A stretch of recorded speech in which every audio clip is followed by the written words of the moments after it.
World is one. I'm Shivan Janna. This is World DNA, the show that gets you ahead of the rest. And I'm Hemkaur Saroya, and on the show today, the United States has reportedly asked Israel to stop its strikes on Syrian military forces after Israel carried out strikes against Syrian government forces for a second day on Tuesday. We'll get you all the details on this, of course. And in a rather surprising move, Mike Johnson, Speaker of the US House and a staunch Trump ally himself, has called for the Justice Department to make public documents related to the disgraced financier Jeffrey Epstein.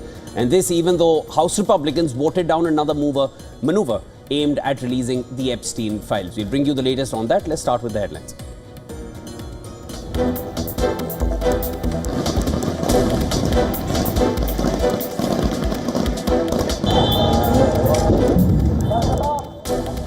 More than 200 people reported killed in southern Syria in clashes between rival tribes. Government forces deployed and take over control of major cities in Sueda province.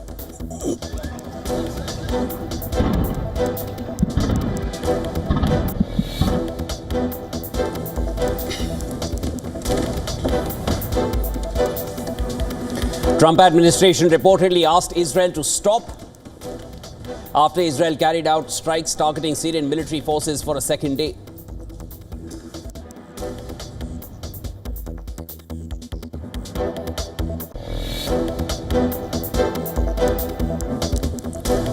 Reports say US and allies France and Germany as well as the UK to set the end of August as the deadline for Iran's nuclear deal. If no deal is reached by that deadline, all UN Security Council sanctions on Iran will be reimposed.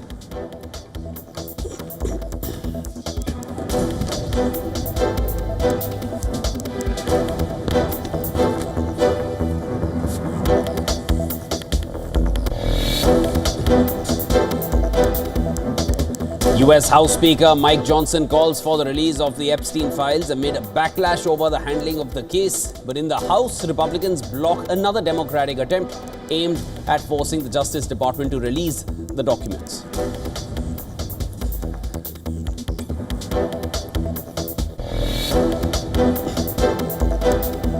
Taiwan claims incursion by Chinese aircraft and vessels again. It says 18 PLA aircraft, 7 Chinese Navy vessels and 2 official ships operating around Taiwan detected, with 6 sorties crossing over the median line.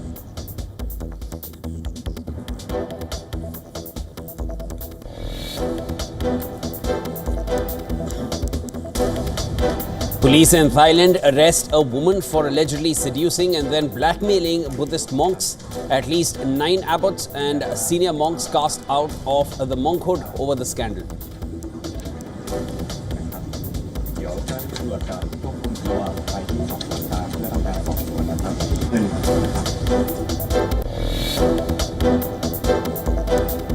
US President Donald Trump says Indonesia is committed to buying 50 Boeing jets as part of a trade pact negotiated to avoid steep tariffs. As per the deal, Indonesian goods to the US would face a 19% tariff.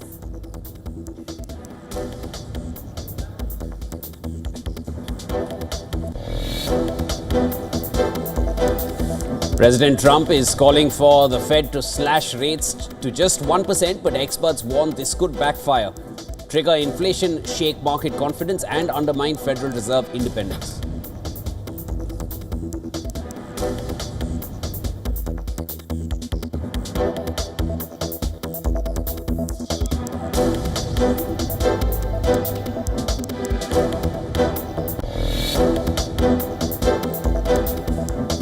The medals for the Milan Cortina 2026 Winter Olympics were unveiled in Venice.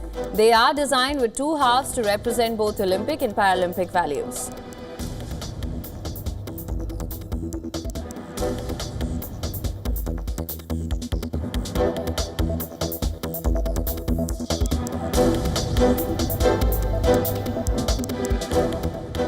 Mike Johnson, Speaker of the US House of Representatives and a Trump ally, has called for the Justice Department to make public documents related to the disgraced financier Jeffrey Epstein.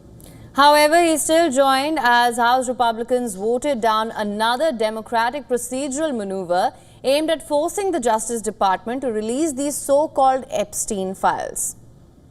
Now, Talking to a podcaster, Johnson said that it was a very delicate subject, but he should put everything out there and let the people decide it, referring to a comment made by Bondi to Fox News earlier in the year that Epstein's client list was sitting on my desk right now to review, quote unquote. Johnson said that she needs to come forward and explain that to everybody.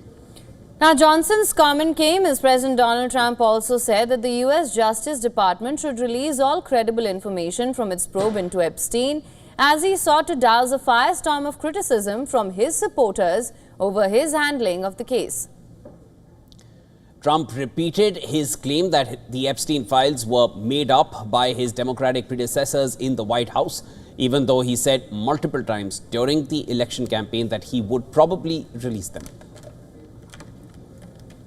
No, she's given us just a very quick briefing, and in terms of the credibility of the different things that they've seen, and I would say that, these files were made up by Comey, they were made up by Obama, they were made up by the Biden, we went through years of that with the Russia hoax, with all of the different things that we had to go through. We've gone through years of it, but she's handled it very well, and it's going to be up to her. Whatever she thinks is credible, she should release. Yeah. Now, Attorney General Pam Bondi dodged questions when asked about Trump's remarks. When asked if she is expected to keep her job, she said, "I'm going to be here for as long as the president wants me here."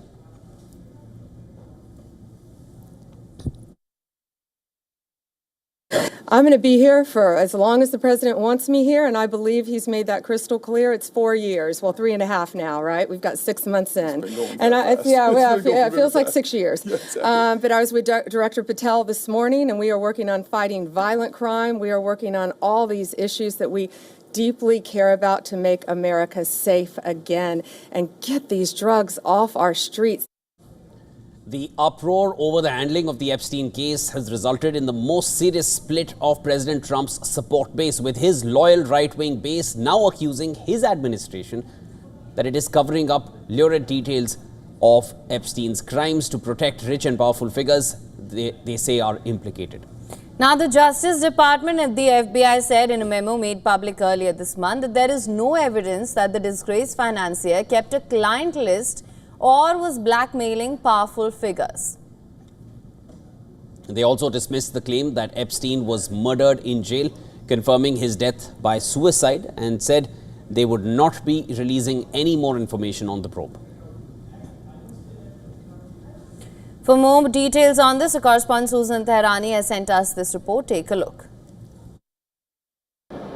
Speaker Mike Johnson has broken ranks with President Trump by publicly supporting the full disclosure of Epstein-related files. However, he still joined Republicans to block Democrats' attempt to force broader disclosures. Trump defended Attorney General Pam Bondi, praising her work and encouraging her to release any material she deems credible from the DOJ's review. Bondi said the DOJ FBI memo speaks for itself, meaning there is no secret Epstein client list and no need for additional releases. Meanwhile, 19 House Democrats are now demanding hearings with Bondi, FBI Chief Kash Patel, and Dan Bongino to investigate Epstein's death and possible elite connections. The fallout is growing, with many MAGA supporters feeling betrayed and warning that failure to expose hidden records could erode trust and damage President Trump politically. Susan Tehrani reporting from New York for WION World is One. Now, the Trump administration has reportedly asked Israel to stop its strikes on Syrian military forces in the country. And Israel carried out strikes against Syrian government forces in southwestern Syria. This has happened for the second day, with Tuesday being the second day, vowing to keep the area demilitarized and to protect the Druze minority as deadly clashes continued in the region at the Israeli frontier. Now, Syrian government forces have been deployed in the southern province of Sweda, where violence continued despite announcement of a ceasefire earlier. A war monitor said that more than 200 people have been killed in several days of clashes. The government led by Ahmed al-Shara has deployed troops to the area after clashes between Druze fighters and Bedouin tribes killed scores of people.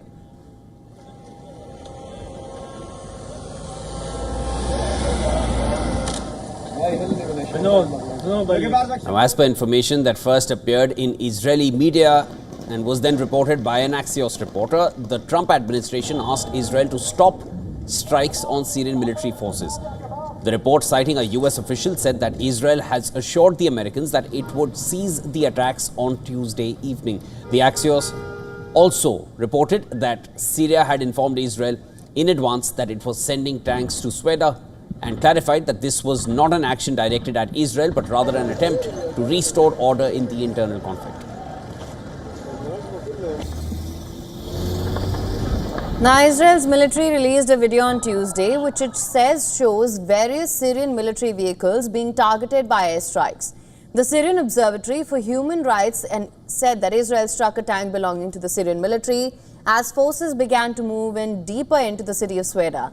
Israel, which has its own Druze minority, has sought to portray itself as a defender of the community, while also warning the Syrian government against maintaining any military presence south of Damascus. We are also operating in Syria from the morning. We have a commitment in Israel to maintaining the southwestern region of Syria as a demilitarized zone. We will not allow a return to a situation where a second Lebanon is established there, and we are also committed to protecting the Druze residents. We are doing this through intensive operations. I hope we will not have to operate more. This depends very much on what is understood and done, and also not done, in Damascus. Meanwhile, hundreds of youth from the Druze minority gathered in the town of Majd al-Shams in the Israeli-occupied Golan Heights as Israel said that it was operating in southern Syria. Waving the Druze flag, youth gathered near the border fence where Israeli soldiers could be seen on the opposite side. Reports also suggest that Israeli forces let dozens of Druze cross the border fence in the Majd al-Shams area and cross into the Syrian territory. Clashes began on Sunday between factions from the Druze religious minority and the Bedouin tribes, who are Sunni Muslim. The Druze are followers of an esoteric religion that split from Shiite Islam and are mainly found in Syria, Lebanon and Israel. The two sides have a long-standing feud in Sweda. Government forces and allied groups, including Bedouins, took control on Monday of several villages near Sweda that were previously run by Druze fighters. A war monitor has accused Syrian government forces and allied groups on Tuesday of killing Druze civilians in field executions around Sweda.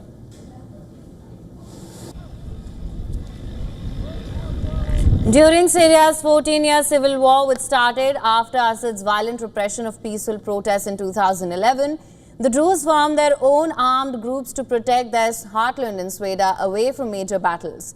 In January, the two largest groups, the Men of Dignity Movement and the Mountain Brigade, said that they were ready to join the new national army under al-Shara's government.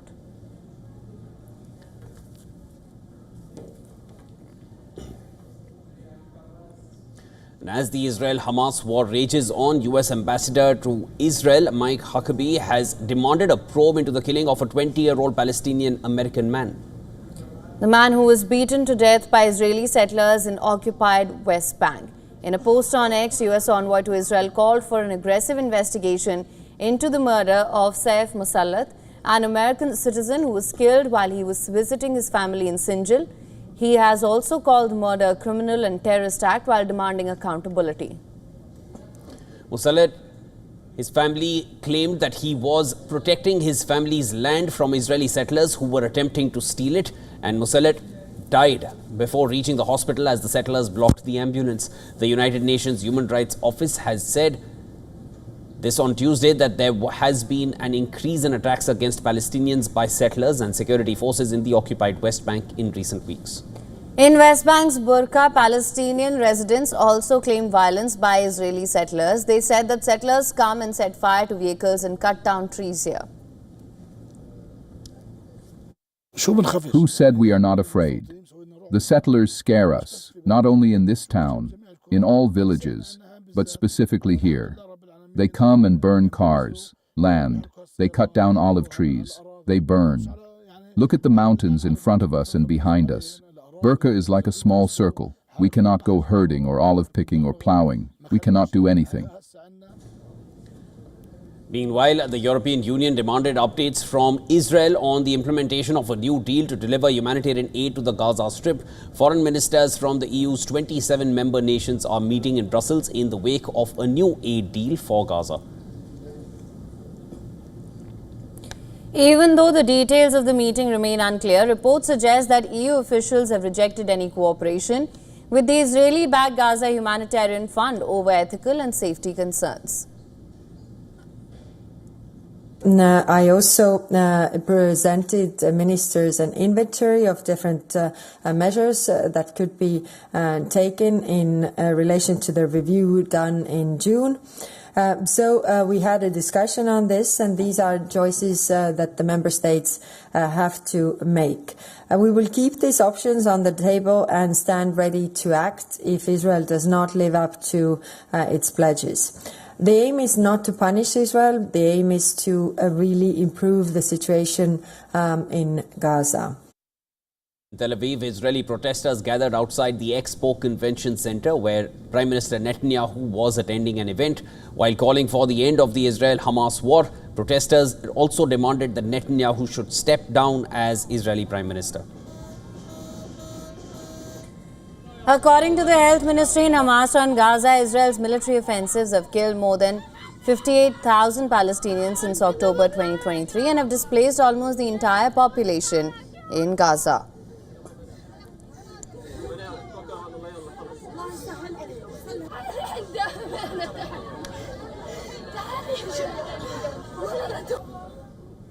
And a British court has lifted the unprecedented super injunction on reporting of a military data leak in 2022. This leak had risked the lives of hundreds of thousands of Afghans. Now, British Defence Secretary John Healey confirmed the lifting of the super injunction and issued a sincere apology as he addressed MPs in the House of Commons and addressed deep concern about the lack of transparency. In February 2022, 10 months. Mr. Speaker, this serious data incident should never have happened. It may have occurred 3 years ago under the previous government, but to all those whose information was compromised, I offer a sincere apology today on behalf of the British government. The issue goes back to 2022 when the British government set up a database containing details of Afghans who had applied to relocate to the UK following the US hasty withdrawal from Afghanistan in 2021. The highly confidential database was released inadvertently and extracts were later published online, putting the lives of thousands of Afghans at risk. After the breach was discovered, the government kept its secret with an unprecedented super injunction. The gag order essentially banned the British media and everyone else from reporting about this leak.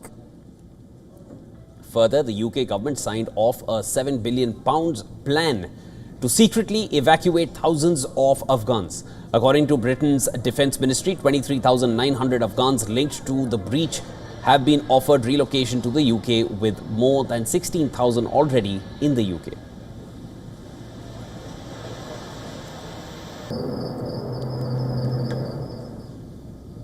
Former New York Governor Andrew Cuomo has re-entered the mayoral race. This, of course, after a stunning defeat to self-described Democratic Socialist Zohran Mamdani in the Democratic primary polls.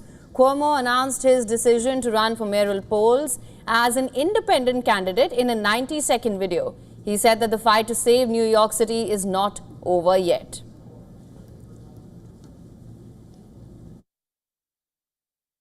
I am truly sorry that I let you down. But as my grandfather used to say, when you get knocked down, learn the lesson and pick yourself back up and get in the game. And that is what I'm going to do. The fight to save our city isn't over. Only 13% of New Yorkers voted in the June primary. The general election is in November, and I am in it to win it. My opponent, Mr. Mamdani, offers slick slogans, but no real solutions. We need a city with lower rent, safer streets, where buying your first home is once again possible, where childcare won't bankrupt you. That's the New York City we know. That's the one that is still possible.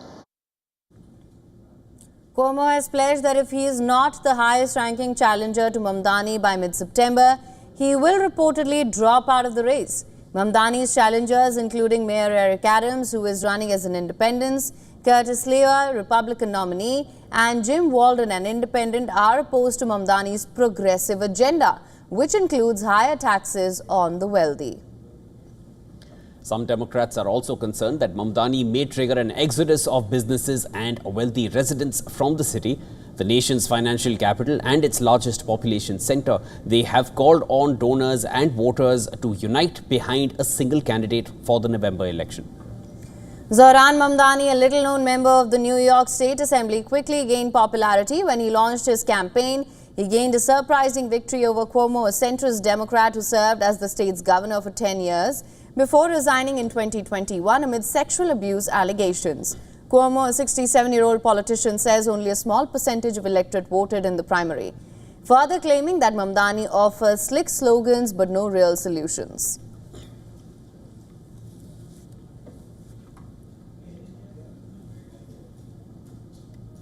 Now, Vietnam's capital city Hanoi is set to take some strict measures to curb rising levels of pollution. Two-wheelers that run on fossil fuel set to face partial bans in Hanoi now.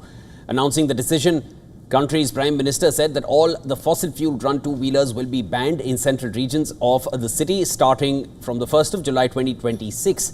Now, the city is home to more than 7 million people who collectively own similar number of two-wheelers. Hanoi is one of the most polluted capitals of the world. At times, Hanoi tops the ranking of the most polluted city in the world. In January this year, AQI levels in Hanoi reached as high as 266, making Hanoi world's most polluted. Now, the average AQI level also remains in poor to very poor category. AQI levels in part of the city in July range from 115 to 165. The city authorities have been making efforts to phase out fossil fuel-run vehicles. At least 50% of buses and 100% of taxis in the city will be electric by 2030. According to some estimates, traffic accounts for more than 50% of Hanoi's air pollution, followed by industrial activity at 30% and construction at 10 to 15%. The WHO says more than 60,000 people die in Vietnam annually due to air pollution. City's authorities are now scrambling to prepare for the transition to ensure execution of the order by the 2026 deadline.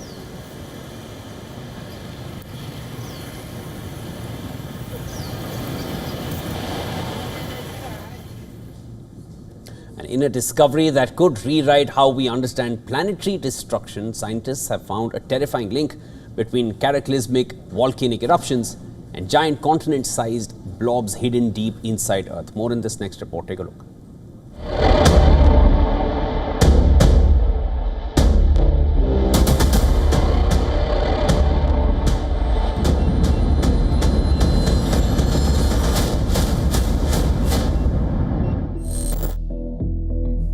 Buried thousands of kilometers below our feet, there is a ticking time bomb.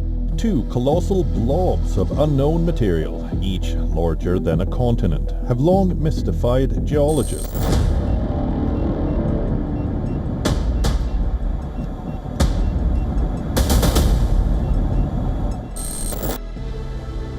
Now, in a stunning breakthrough, scientists say these deep Earth anomalies may be directly fueling the deadliest volcanic eruptions in Earth's history. These massive structures hiding near the Earth's core sit under Africa and the Pacific Ocean. The blobs have been there for billions of years, but recent research links them to the most violent eruptions our planet has ever seen, including events that triggered mass extinctions, global climate collapse, and the reshaping of entire continents. New research suggests that the deep Earth is even more dynamic than we realized. Future research aims to explore the chemical nature of blobs, which might be possible with simulations that track the evolution of their composition. The implications for the world are profound. Understanding these subterranean giants is not just academic pursuit, but a critical endeavor for assessing future geological hazards. Identifying these hidden massive structures provides an unprecedented window into our planet's most destructive forces, urging us to prepare for the deep-seated tremors that could, once again, dramatically reshape our world. Bureau Report, WION, World is One.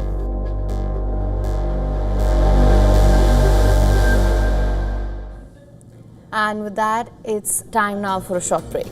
And coming up on the other side, Taiwan claims incursion by Chinese aircraft and vessels has been reported again. It says that 18 PLA aircraft, 7 Chinese Navy vessels and 2 official ships operating around Taiwan have been detected with 6 sorties crossing over the median line. Tensions are again high between China and Taiwan. We'll bring you all the details on the other side of this break. Come right back. This is World DNA.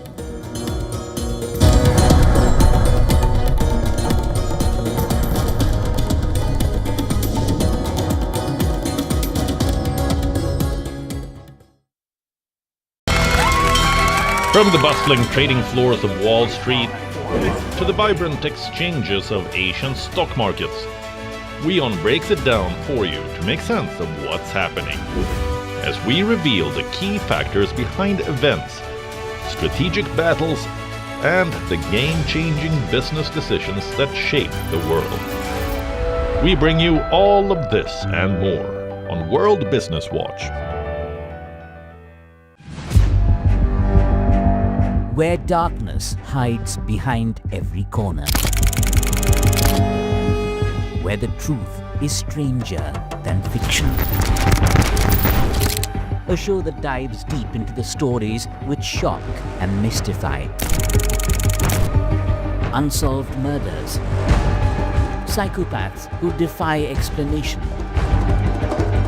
International war crimes.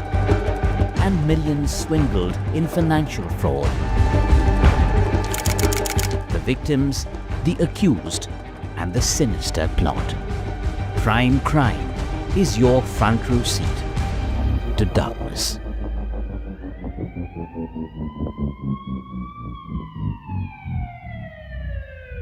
WION, India's global voice, the channel that brings you the biggest stories from across the world through India's lens. Now available in more than 190 countries worldwide, because we believe that the world is one.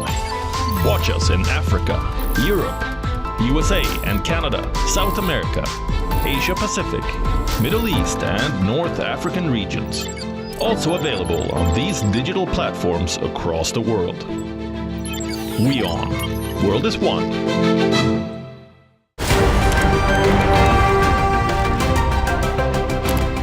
Ready to dive into your daily dose of news? Bringing you what's trending in the West and all that's setting trends in the East. And all of this served up with a side of insightful banter. We don't just bring you the latest stories. We bring you your talking points for the day. And while you do that, from the busy streets of New York, I will provide you with deeper insights on the developments through the course of the day in the U.S. The show that keeps you ahead of the global curve. A conversation you'd want to be a part of. A place where news becomes an engaging exchange. We bring you stories that impact your present. This is World DNA. Join the conversation.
back, viewers. You're watching World DNA. Let's start with the headlines.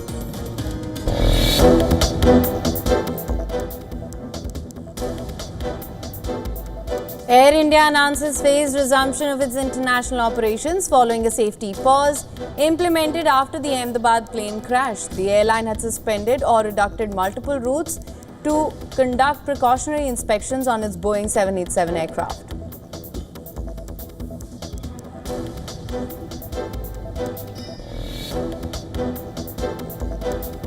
Taiwan claims incursion by Chinese aircraft and vessels again. It says 18 PLA aircraft, 7 Chinese Navy vessels, 2 official ships operating around Taiwan detected, with 6 sorties crossing over the median line.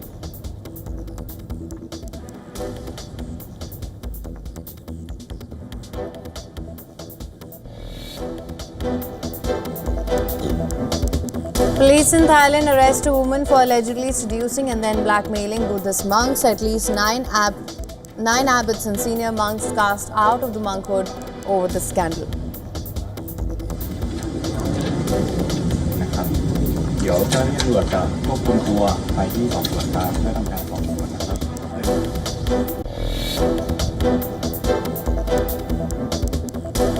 Trump administration reportedly asked Israel to stop after it carries out strikes targeting Syrian military forces for the second day.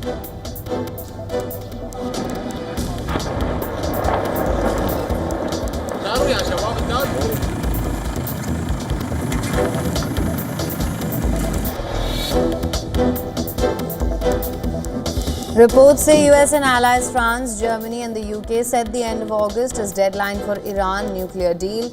If no deal is reached by that deadline, all UN Security Council sanctions on Iran will be reimposed.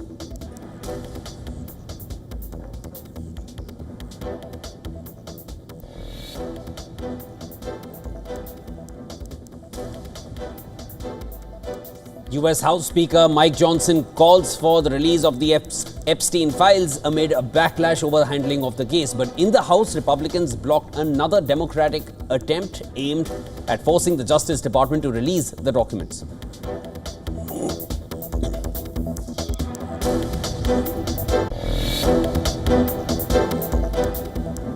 US President Donald Trump says Indonesia is committed to buying 50 Boeing jets as part of a trade pact negotiated to avoid steep tariffs. As per the deal, Indonesian goods to the US would face a 19% tariff.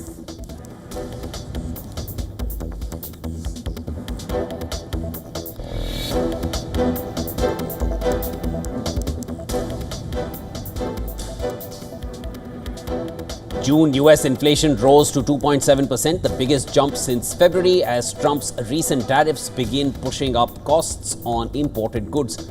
Core CPI hit 2.9%, reinforcing the Fed's decision to hold rates steady in June.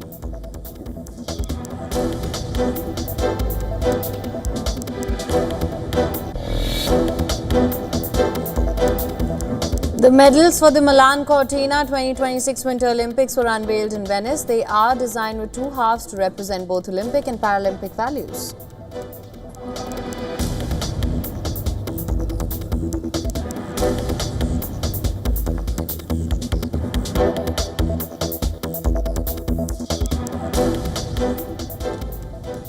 Now, in a scandal that rocked Thailand, police have arrested a woman for seducing, blackmailing and trapping a string of Buddhist monks. And this is according to reports. The woman would entice and lure monks into physical relations with herself and then later extort money to cover up the intimacy. Now, according to the Royal Thai Police Central Investigation Bureau, the accused, WION Soat, a woman in her mid-30s, has now been arrested on charges including extortion, money laundering and receiving stolen goods. WION's bank, the bank accounts reportedly received around 385 million baht, which is equal to some $11.9 million and this all happened in the past 3 years. However, most of the funds were spent on online gambling websites. The accused was also known to deliberately target senior monks for financial gains, as police discovered that several monks had transferred large sums of money to her. At least 9 abbots and senior monks involved in the scandal have been disrobed and cast out of monkhood. The scandal has gained significant traction in Thailand and has rocked Buddhist institutions for the possible violation of celibacy by monks. While monk scandals surface a few times a year in Thailand, but they rarely involve senior clergy, unlike this affair. This case also puts forth the large donations temples receive, which are controlled by abbots often at odds with the modest lifestyle expected of monks.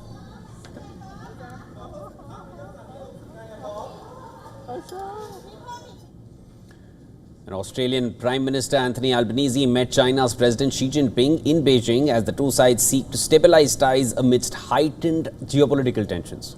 Albanese, who is on his second visit to China as Prime Minister, underlined that dialogue must be at the heart of ties between Canberra and Beijing. Relations between the two countries have charted a bumpy course over the national security and competing interests across the Pacific region. It's important we have these direct discussions on issues that matter to us and to the stability and prosperity of our region.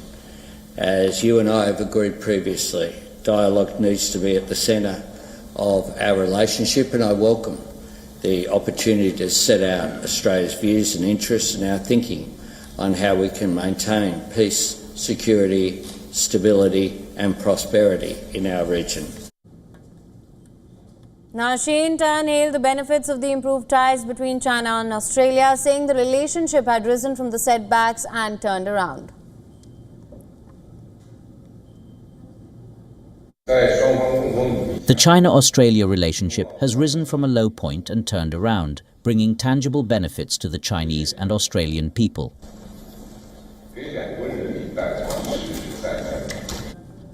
According to Albanese, he raised the issue of Chinese Navy's live-fire exercise off the Australian coast in February. The mission was widely regarded as a display of Chinese military strength, and the meeting comes at a crucial geopolitical moment.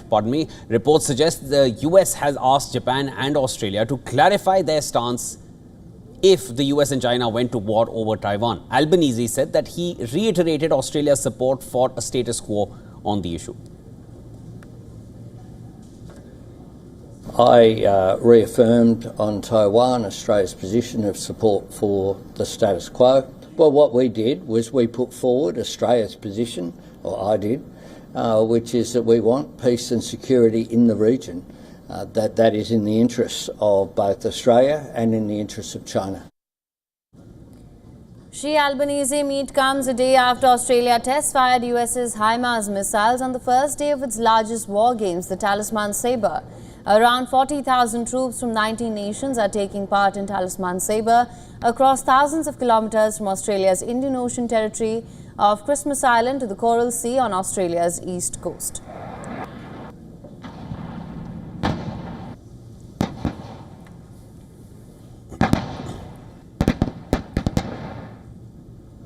And Donald Trump's fresh tariff threat for Russia and its trade partners has not gone down well with China, which has expressed a strong disapproval of US pressure tactics. In a strongly worded statement, a spokesperson of the Chinese Foreign Ministry said that it firmly opposes what it called illegal unilateral sanctions and long-arm jurisdiction.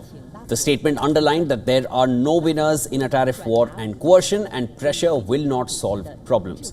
Beijing's comments came in response to Trump's 50-day ultimatum to Russian President Vladimir Putin to wrap up the war in Ukraine. Trump has threatened to slap secondary tariffs at Russia's remaining trade partners in a bid to impede Moscow's ability to survive already sweeping Western sanctions. China's reaction comes on a day when it hosted the foreign ministers of the SCO states. Top diplomats from the grouping arrived in Beijing for a meeting of the Council on Foreign Ministers, including Russia's Sergei Lavrov, India's Dr. S. Jaishankar, and Iran's Abbas Araghchi. During the meeting, Chinese President Xi Jinping called on the member states to improve mechanisms for responding to security threats and challenges. Beijing has long sought to present the 10-member SCO as a counterweight to Western-led power blocs such as NATO. She also met Russian Foreign Minister Sergei Lavrov and vowed to strengthen mutual support on multilateral forums. According to Chinese state news agency Xinhua, she told Lavrov to work to unite the global south to promote the development of the international order, in a more just and reasonable direction. The Russian foreign minister arrived in China following a visit to North Korea, where he received assurances of support in its conflict with Ukraine. Beijing claims to be neutral in the war, but it has never denounced Russia's more than 3-year military campaign, war against Ukraine, nor called for it to withdraw its troops.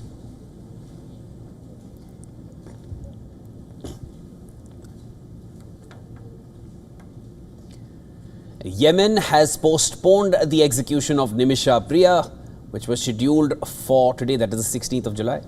The Indian government has been involved in hectic parleys to save the 37-year-old Indian nurse from Kerala. Now, the decision came after multiple appeals and diplomatic interventions by the Indian government with Yemen's local jail authorities and the prosecutor's office.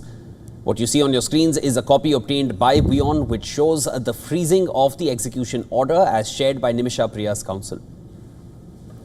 The Indian government has also been making concerted efforts in recent days to seek more time for the family of Priya to reach a mutually agreeable solution with the other party. Nimisha Priya was convicted of alleged murder of her Yemeni business partner Talal Abdo Mahdi in 2017. She is currently in Yemen's capital city of Sana'a. The focus of the efforts has been on requesting the victim's family to agree to a pardon or to accept blood money.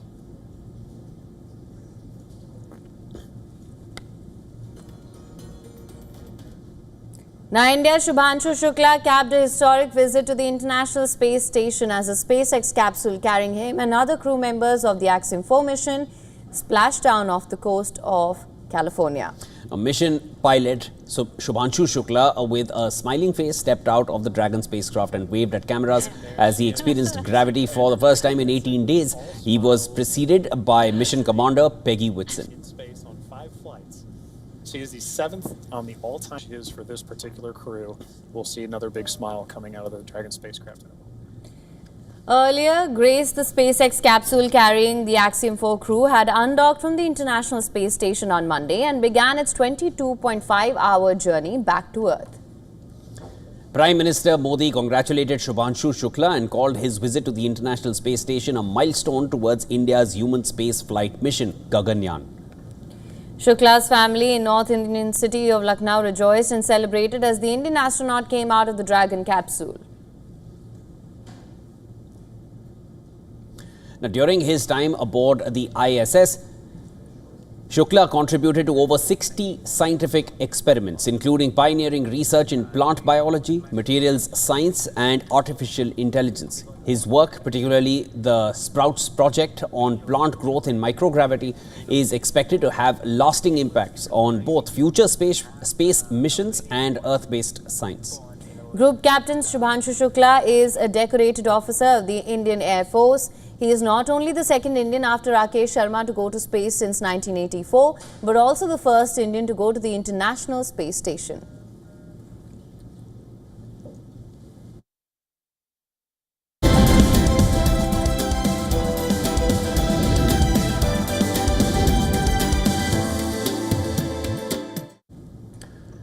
The European Commission has announced that 5 EU countries, including France, Spain, Italy, Denmark and Greece, are set to try a new app designed to verify users' age and block children from harmful online content. This initiative comes amid growing global concern over the impact of social media on children's mental health. Now, to ensure children's safety online, the EU Commission has released the first version of an age verification blueprint. The blueprint will serve as a foundation for verifying users' age across all member states. A pilot phase is now underway, allowing the age verification software to be tested and customized with input from member states, online platforms and end users. The age verification app is built on the same technical specifications as the European Digital Identity Wallet, which will be rolled out next year. Each of the 5 countries can customize the system to suit their national needs, either by integrating it into an existing government app or destroying it as a standalone tool. The app uses a privacy-first 4-step process. Users will get a one-time age credential using their national ID or their passport.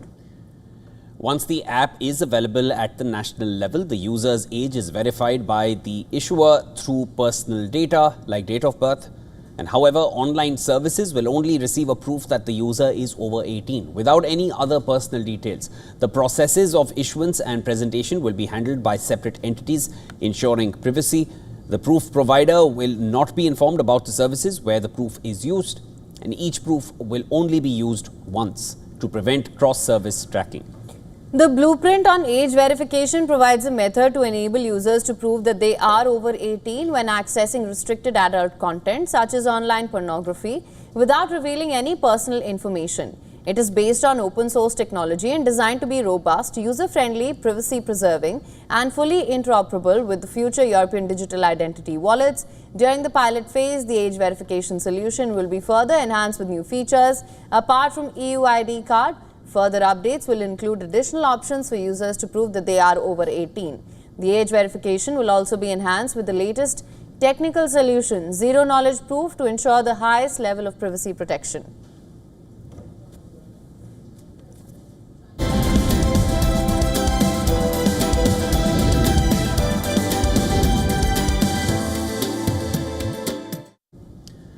Bitcoin's recent performance has amplified optimism with a 135% rally in 2024.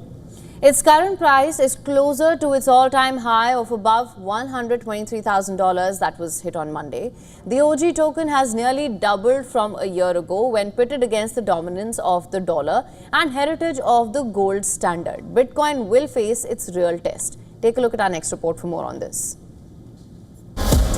Bitcoin's record-setting rally continues with the OG token hitting a new all-time high above $123,000. The bullish momentum started late last week with Bitcoin hitting a new record almost every day since Friday. Bitcoin's price surge underscores its appeal to traditional finance and a growing acknowledgement of its potential. On the other hand, throughout history, gold has always been associated with dependability. The yellow metal is limited in availability, geographically, and to public entities. However, it acts defensively rather than offensively. The dollar is the perfect utility asset as it is more liquid and enforced on a global scale. The US currency controls the oil market, the debt markets, and the money supply. However, its growing politicization, inflation, and weaponization make it both a strength and a weakness. Next, we have Bitcoin, the asset that digital scarcity and decentralization are fundamental to its value. Belief and code, not tanks and vaults, support it. Price movements are only one aspect of the stress test. Would it be possible for Bitcoin to be more programmable, portable, and harder than gold? Without the state's apparatus, is it more reliable than fiat currencies? A new age of renegotiated monetary trust is dawning on us. Despite currency tensions and Bitcoin volatility, gold remains relatively stable. A significant tectonic upheaval is on the cards, as the assets of the future will be determined by which ones align with the next monetary era. Both assets are recognized and traded worldwide. Gold has a long-established history as a universal store of wealth, while Bitcoin has rapidly gained global traction, particularly among tech-savvy investors. However, Bitcoin is fast turning into a store of value as seen in recent months. Bitcoin has outpaced gold's performance over the past month or so. Analysts now predict more upside as the US Crypto Week is underway. For the digital token, the new baseline seems to be a price above $100,000 and a market capitalization above $2 trillion. That in itself is a big win for the top crypto token. The rise comes even as Wall Street stocks fell from their all-time highs towards the end of the week and as gold advanced for a fifth straight session. Despite a pickup in gold, the price of the yellow metal is well below its record high set in April. Bullion's baseline seems to be $3,300, which is about $200 off its all-time high. For now, Bitcoin seems to be winning the race against gold. Business Bureau, WION, World is One.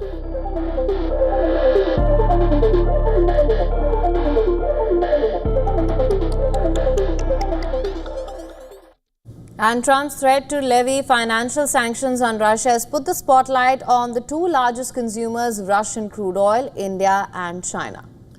Markets are not concerned about any supply disruption though, and cheap Russian oil flows to Asia have jumped after the Ukraine war. Since Russia's invasion of Ukraine in early 2022, China's imports of cheap oil from Moscow has also increased. India also became a major buyer of Russian oil, with the country purchasing over a third of its oil from the OPEC Plus producer. Now, Trump said secondary tariffs will be imposed on 50 days on Russia unless the country halts its aggression in Ukraine. But the US president did not give any specifics on this either. US Ambassador to NATO, Matt Whitaker, said this measure essentially imposes sanctions on countries that purchase oil from Russia, and that brings China and India in the US-Russia crosshairs. Russian flows to India reached 2.1 million barrels per day in June, the largest monthly intake in nearly a year. This figure is close to the record set in May of 2023. China's purchases haven't accelerated at the same pace, but have been consistently above 1 million barrels a day since the war. However, even if the supply from Russia is cut off, India and China could still plug the gap with West Asian suppliers. Barrels from other OPEC members in Africa could help plug the gap of lost Russian supply, but that crude would be more expensive. Imports from Saudi Arabia in May were $5 a barrel higher than those from Russia, while shipments from Iraq were about 50 cents more expensive.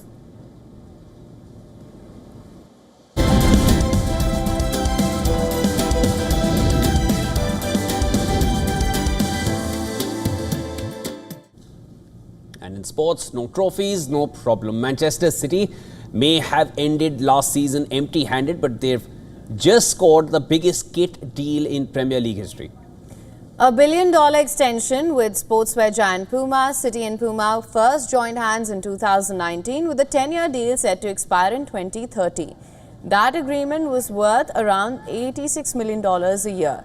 But the new contract takes it to another level. City will now earn up to $134 million a year for the next 10 years. That figure shatters the $10 million per year deal Manchester United signed with Adidas in 2023.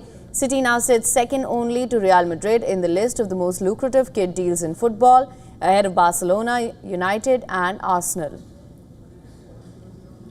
Pep Guardiola's men finished third in the Premier League after winning the title for the previous 4 seasons. They also suffered a shock FA Cup final defeat against Crystal Palace and crashed out of the FIFA Club World Cup in the last 16 against Saudi Pro League side Al Hilal.